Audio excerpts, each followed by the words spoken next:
ಸಿದ್ದರಾಮಯ್ಯನವರೇ, ಧರ್ಮ ಅನ್ನಕ್ಕೆ ಜಗತ್ತಿಗೆ ಒಂದೇ ಧರ್ಮ ಇರೋದು, ಹಲವು ಧರ್ಮಗಳಿಲ್ಲ, ಮತಗಳು ಹಲವಿದಾವೆ. ಧರ್ಮ ಒಂದೇ ಜಗತ್ತಿಗೆ. ಸೂರ್ಯ, ನಮಗೊಂದು ಸೂರ್ಯ, ಇನ್ನೊಬ್ರಿಗೊಂದು ಸೂರ್ಯ ಇದ್ದಾನ? ಜಗತ್ತಿಗೆ ಒಬ್ಬನೇ ಸೂರ್ಯ. ಮನುಷ್ಯರು ವಾಸ ಮಾಡೋ ಭೂಮಿ ಈಗ ಗೊತ್ತಿರೋ ಪ್ರಕಾರ ಇದೊಂದೇ ಇರೋದು, ಭೂಮಿ ಹತ್ತಾರಿಲ್ಲ. ಹಾಗೆ ಧರ್ಮ ಜಗತ್ತಿಗೆ ಒಂದೇ ಇರೋದು, ಧರ್ಮಗಳ ನಡುವೆ ಇಲ್ಲ, ಮತಗಳ ನಡುವೆ ಅಂತ ಹೇಳಿ.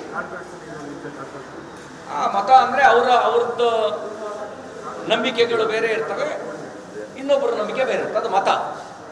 ಧರ್ಮ ಜಗತ್ತಿಗೆ ಒಂದೇ ಇರೋದು. ಹಾಗಾಗಿ ಧರ್ಮಗಳ ನಡುವೆ ಅಂತ ಹೇಳಿ ಧರ್ಮದ ವ್ಯಾಪ್ತಿಯನ್ನು ಕುಗ್ಗಿಸುವ ಕೆಲಸವನ್ನು ಮಾಡಬೇಡಿ. ಧರ್ಮ ಜಗತ್ತಿಗೆ ಒಂದೇ ಇರೋದು. ಸಚಿವರ ಸ್ಪರ್ಧೆಗೆ ನಿನ್ನೆ ಕಾಂಗ್ರೆಸ್ ಅಭ್ಯರ್ಥಿಗಳನ್ನು ನೀವೇ ಸೆಲೆಕ್ಟ್ ಮಾಡಿ, ಕ್ಷೇತ್ರಗಳನ್ನು ನೀವೇ ಸೆಲೆಕ್ಟ್ ಮಾಡಿ, ನಾವು ಅನುಮೋದನೆ ಮಾಡ್ತೇವೆ.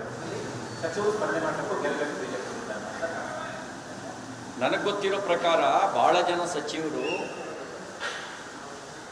ಮೋದಿ ಹವಾ ನಡೀತಾ ಇರೋದು, ನಮ್ದೇನೂ ನಡೆಯಲ್ಲ, ಸೋಲೋದು ಗ್ಯಾರಂಟಿ, ಸೋತು ಮುಖಭಂಗ ಅನುಭವಿಸೋದಕ್ಕಿಂತ ಸ್ಪರ್ಧೆ ಮಾಡದಿರೋದೇ ಒಳ್ಳೆಯದು ಅನ್ನೋ ತೀರ್ಮಾನಕ್ಕೆ ಬಂದಿದ್ದಾರೆ ಅಂತ ನನಗಿರೋ ಮಾಹಿತಿ.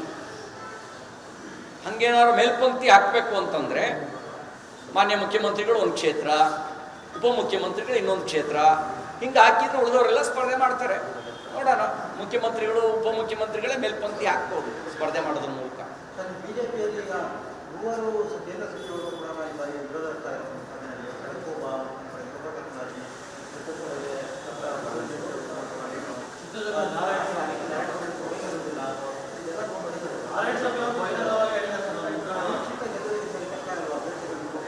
ಒಂದು, ತಮಗೆ ಸರಿಯಾದ ಮಾಹಿತಿ ತಲುಪಿಲ್ಲ. ಆ ಸಭೆ ಸಮಾಲೋಚನಾ ಸಭೆಯಲ್ಲಿ ಚರ್ಚೆ ಆಗಿದ್ದೇನೆ. ಪ್ರಚಲಿತ ರಾಜಕೀಯ, ಸಾಮಾಜಿಕ, ಸಂಘಟನಾತ್ಮಕ, ಚುನಾವಣೆ ಮೇಲೆ ಪ್ರಭಾವ ಬೀರಬಹುದಾಗಿರುವಂಥ ಇನ್ನಿತರೆ ವಿಷಯಗಳಿಗೆ ಸಂಬಂಧಿಸಿದಂತೆ ಮಾತ್ರ ಅಭ್ಯರ್ಥಿ ಕುರಿತಂತೆ ಚರ್ಚೆ ನಡೆಸಿದಂಥ ಸಭೆ ಅದಾಗಿರಲಿಲ್ಲ. ಅಭ್ಯರ್ಥಿ ಕುರಿತಂತೆ ಚರ್ಚೆಯೇ ನಡೆಸಲಿಲ್ಲ. ಪರ ವಿರೋಧದ ಪ್ರಶ್ನೆಯೇ ಬರಲ್ಲ. ಚರ್ಚೆಯೇ ಇಲ್ಲ ಅಂದಾಗ ಪರ ವಿರೋಧದ ಪ್ರಶ್ನೆಯೇ ಬರಲ್ಲ.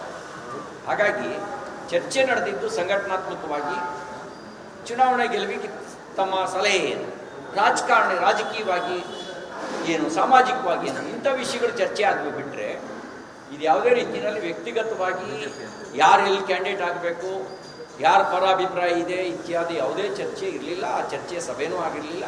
ಹಾಗಾಗಿ ಹೊರಗಡೆ ನಿಮಗೇನು ಹೇಳಿದ್ದೀರಿ ಅದು ಸತ್ಯಕ್ಕೆ ದೂರವಾಗಿರೋ ಸಂಗತಿ. ನಿರ್ಮಲಾ ಸೀತಾರಾಮನ್ ಮತ್ತು ಜಯಶಂಕರ್ ಕರ್ನಾಟಕದಿಂದ ಸ್ಪರ್ಧೆ ಮಾಡಿಸಿಕೊಂಡು ಚಿಂತನೆ ಚರ್ಚೆ ನಿನ್ನೆ ಮೊನ್ನೆ ನಡೆದಂಥ ಸಭೆಯಲ್ಲಿ ಅದು ಯಾವುದೇ ರೀತಿಯ ಅಭ್ಯರ್ಥಿ ಕುರಿತಂತೆ ಚರ್ಚೆ ಆಗಿಲ್ಲ.